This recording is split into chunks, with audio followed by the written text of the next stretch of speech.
Hi. So day 2, I am just finishing my yoga, and I did some walking on my treadmill today, and I'm trying to get all of my exercises in. One of the things that has been a part of my journey has been some physical therapy and occupational therapy. So as a part of having fibromyalgia and chronic fatigue, there is an ongoing, never-ending transition of symptoms. It's like one day my shoulder will hurt, and then the next day that hurt seems to move to my knee, and some days it hurts everywhere.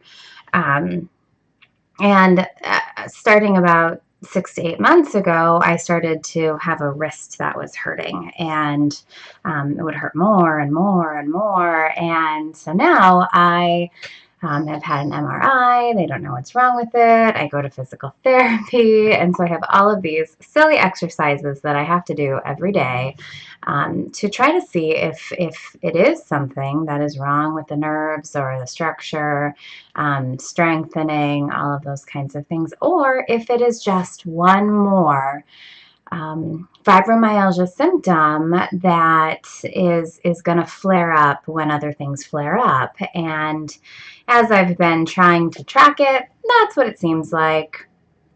I never know, and that's part of the thing that I sometimes find the hardest about having fibromyalgia and chronic fatigue is on any given day, I don't know if I am getting the flu or if it's just a bad day, or if I'm having a flare, or if maybe I did too much yesterday.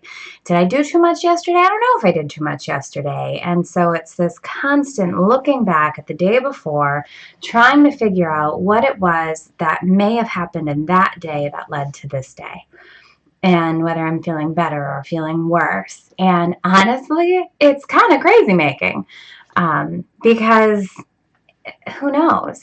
And so sometimes I let myself do that, and I really think about, like, okay, what was it? And other days I just have to chalk it up to it's what it is. And so all I can do is do my best with every single day that I have. Some of what I have found really, really helpful in the last 3 weeks, as now that I am on FMLA, I have extra time and an ability to spend my energy on things besides working and besides trying to be a mom and cooking food and trying to teach my kids good things, and all of that is I've been able to focus more on nutrition. I've been able to add in some additional vitamins because now I have the brain power that isn't being used up with all of my work to do research into different supplements. And so now I'm taking more omega-3s. I'm taking more D vitamin. I've increased a lot of the supplements that I was taking, and right now I'm using this Plexus Triplex. I have no idea how it's going to work. I have a friend that has used it and likes it, and so jury's out. We'll see. I also have been adding some ribose to my morning shakes, just seeing if that will help increase my energy. And so that has been really, really awesome and really helpful to be able to have this time to focus on those things. I also, this month, have done yoga almost every day, except for the days when I had a migraine, and then I had another day where I swore I was getting the flu. I hurt everywhere, and it turned out it was just a new kind of fibroflare that I'm getting. So I have crashes and I have flares, and I'm trying to learn the difference between the two myself. But I am loving the yoga, and everyone always said, do yoga, do yoga. And I struggled with that because I used to be a runner. Before all this started, I had run my first 10K, and that was really, really exciting. And that was kind of the last time I've been able to really run. After my 10K, which had been a goal for 10 years. After my 10K that fall, every time I ran, I would crash. And I haven't run since. And that was for almost 4 years ago. My gosh, can that really be the case? That can't be. Maybe 3. I don't know. I lose track. But it took me a really long time to get over running. I think I grieved that between fun runs. I used to take my niece and nephew to the color run, and there was so much that I used to enjoy about 5Ks and running and the experience and the excitement, and I still have not yet been able to do a 5K walking. I'd like to get my heart back to the place where I can enjoy it and still, go to the color run and walk it and get all colorful and dance like crazy and just have a great time. Maybe this summer I might be able to, because up until recently I was still grieving. And so yoga was this thing of, yeah, I know it would probably help, but it just makes me feel sad because then I think about running. So this year I've been able to do more yoga than ever. And so I just a few minutes ago completed day 25 of a 30-day Yoga with Adriene challenge. If you haven't tried Yoga with Adriene, check it out. On YouTube. They're free and they're fantastic and they're short, and I'm just loving them. I've also been doing some meditation. For someone who is as cerebral and into my head as I have been as a therapist, as a person, meditation is getting me way out of my comfort zone. It is making me have to really quiet my mind, and it's good.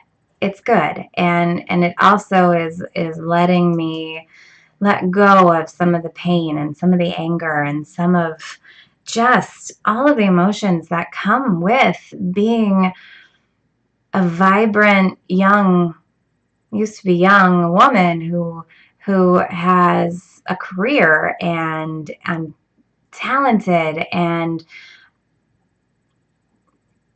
I don't want to think that this illness took that away from me. I want to continue to focus that instead this is giving me a new opportunity to figure out who I am, to figure out what my life is going to mean and be about now. I've succeeded at the things that I've already done. I know I'm a successful therapist. I know I'm a successful manager. I like being a clinical supervisor. I think I'm good at it. I love being a mom. I love being a wife. But it's time to focus on me.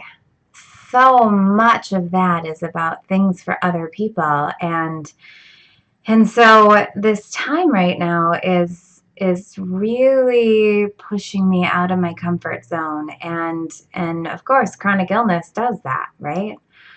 Because every day I don't know what I'm going to get.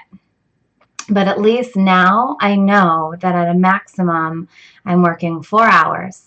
And then if I need to come home and sleep for 4 more before my kids get home so that I can be awake and spend time with them, rather than what it used to be, which was I'd get home after an intense day and I'd maybe get dinner made. But many days I was going to bed. I was totally fatigued all the time. I was running on empty. I was in pain. I smiled and said everything was fine, and then I'd crash, and my family suffered, but I suffered, and that's something that I'm really challenging myself to. I love yogi tea, and one of the other things I did is I gave up coffee. Anyone who knows me knows how shocking that is. because I love my coffees and I used to love my caribous, but my body doesn't need it. And I've had doctors suggest that, maybe without coffee, my muscles wouldn't tense so much. And so now I'm drinking this yogi tea, and this morning the little tea bag had the following quote. It said, "In the beginning was me, and in the middle was me, and in the end is me." And it struck me in this way of, holy cow, I have put me and my health and even my own needs second, third, fourth, fifth, sixth, seventh, and so now it's time to learn something new. So thank you for being a part of my journey. Anyone who does watch this, it's actually easier than I thought it was going to be. So that's it for today. Bye.